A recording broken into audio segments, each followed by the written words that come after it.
Greetings everybody, Redbeard here with another edition of the Rasslin with Redbeard midweek update. This is the show where we talk about the goings-on in the world of professional wrestling, both on a local and a more broad scale. This is a show that allows me to communicate with you guys in between the main shows of Rasslin with Redbeard. This week I'd like to get the conversation going by first talking about the prospect of there being a 2-hour condensed edition of Raw to be something of a companion piece to Tough Enough. Apparently the ratings for Tough Enough in the debut episode were somewhat poor, and this has been a reaction by USA Network and WWE to get more eyes on that show. Fact of the matter is, the debut episode, in my opinion, was not that great. If you like a real-world style program, it wasn't that bad, but someone like myself who's more interested in the backstage goings-on of what's happening in WWE and a place like the Performance Center in Orlando didn't get a whole lot of what we were looking for. The show overall, I think, could be interesting. They've got a lot of interesting personalities there, including Tanner, the gentleman from Bowling Springs, South Carolina, who has been running his mouth nonstop, but that's not a bad thing, so long as you can back it up, that is.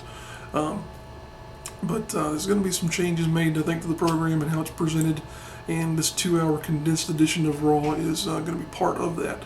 Funny thing is, most people would say that Raw could still be 2 hours. There's no real point to it being a 3-hour program. The edition this past Monday, for example, the first hour was really nothing to it at all that was even remotely interesting. You had a lot of filler there, a lot of talk, a lot of things that were just not really all that interesting.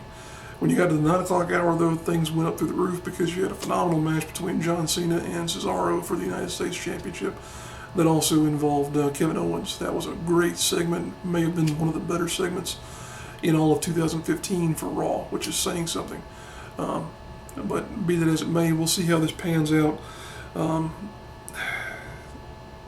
weird thing, too, is that there's so many recaps and whatnot in regard to the other programming throughout the week from what happens on Raw, that this 2-hour thing, it's essentially making SmackDown into hours 6 and 7 of Raw. I saw that mentioned on one of the news sites that I frequent here. I don't remember if it was 411 Mania or who, but it was a very clever analogy and pretty spot on as well. Moving on from there, this past weekend, TNA held their Slammiversary event. Some people were saying, well, this could be the last one, so I'm going to tune in. A lot of people are still flying the flag of TNA's demise, even though the corpse isn't quite cold yet, although it may be a corpse. The big thing going into this particular show was the fact that they had a King of the Mountain match that also saw the return of Jeff Jarrett. Jeff Jarrett, of course, now is the promoter and owner of Global Force Wrestling. So you had a guy who was definitely a part of TNA's past coming in to participate in a match, but he's now a part of a different company. So I'm sure there were a lot of handshakes that went on behind the scenes to make that little deal happen. And it's probably some cash exchange there as well, because he came out wearing Global Force t-shirts, and it was definitely some cross-promotion happening there across all platforms as well, because he was in social media, he was on TV, whole 9 yards, and you had him wearing GFW apparel on a TNA set. So the bigger thing there, as far as the overall picture in regard to Slammiversary, was the fact that you had probably TNA's best effort there in terms of using what talent they had left, because a lot of talent from TNA has decided to either opt out of contracts that they had or just plain decided to not renegotiate their deals. You had guys like Low-Key, James Storm, Austin Aries, Magnus, and we mentioned last week the fact that Gunner's now gone as well, but they're hemorrhaging talent right now in TNA, and that's not a good thing, because in addition to those guys being gone, you've also got Kurt Angle here announcing that he's going to be on the shelf here for a while as well. He unfortunately has a benign tumor in his neck that he's going to have removed. I mentioned in talking about that particular news item here on the site that Angle has unfortunately made something of a name for himself based on his neck injuries. He had, of course, his broken freaking neck. It's as close as I can do to impersonating him during the '96 Olympics, where he won a gold medal for amateur wrestling in that style of competition. But he's going to be out, and you've got all these guys who have left the promotion now. You don't have a whole lot of top-tier star talent left on that roster. So we're going to have to see what happens with them. They've got some guys they could potentially elevate, but they're not immediate stars. They're not names that people are all that familiar with. So it'll take some doing to get people to continue to be interested in that program. Still go back to the whole thing about Destination America potentially canceling them. Well, if they see all these names leaving the promotion, guess what? That's going to be one more thing that says to them, hey, people aren't going to watch this show. Advertisers aren't going to want to buy into it. So there you go. Going back to Slammiversary for a moment, wanted to point out two things. Airgun has been a long-time member of their roster. He had some rather colorful things to say to fans who were not all that thrilled with the outcome of Slammiversary. I won't repeat what he said because it's a word that kind of rhymes with fire truck, and it's just not something that I would care to repeat, and I was kind of surprised that he chose to on Twitter. But you can take that for whatever you want. Is it frustration with him trying his best and people not seeing it, or is it just frustration, period? Regardless, it was bad form, in my opinion. It's not something that I think you can get away with as a member of social media who represents not only a brand like TNA, but also a brand that is him himself as Eric Young, the wrestler. It was very out of character, I thought, but I don't know the man, so it could be the way he is, but you never know. I think a lot of people, though, are frustrated within TNA right now because there are news items coming out now that are saying they're still having some issues with pay and that checks aren't coming on time. Here again, I'm not trying to bury TNA, but they're doing a good job of doing it themselves. So as long as that's happening, we'll continue to cover them here on the show. One more thing, Slammiversary related. I mentioned the King of the Mountain match. TNA has had a title for a number of years here that's been referred to as a couple different items or a couple different names. I believe it began its life in TNA as the Legends Championship. It was a belt that was very ornate. It was made by Dave Milliken, and it kind of resembled the IWGP belt in some ways, but it became their TV title at one point in time, and then it disappeared. You didn't see it forever. Well, it appeared back on TV during Slammiversary, except it appeared to have been put on a different piece of leather. Originally it was on on a red piece of leather, and now it's on a black strap. But it's the same belt. It's the exact same belt, and they've now dubbed it the King of the Mountain title. Here again, you've got a company that is hemorrhaging money, hemorrhaging talent, but they're reusing stuff like this, and they're expecting fans not to notice. It's just one of those things to where it looks cheap, it looks Bush League, and you wouldn't expect that out of a company like them, who's trying to still be a competitor with groups like Ring of Honor, WWE, other promotions throughout the world. It's just one of those things that continues to show that they're not on stable footing right now, in my opinion. In regard to WWE, here for a moment, we're coming up on the Independence Day holiday here in the United States, July 4th. It's always a big time.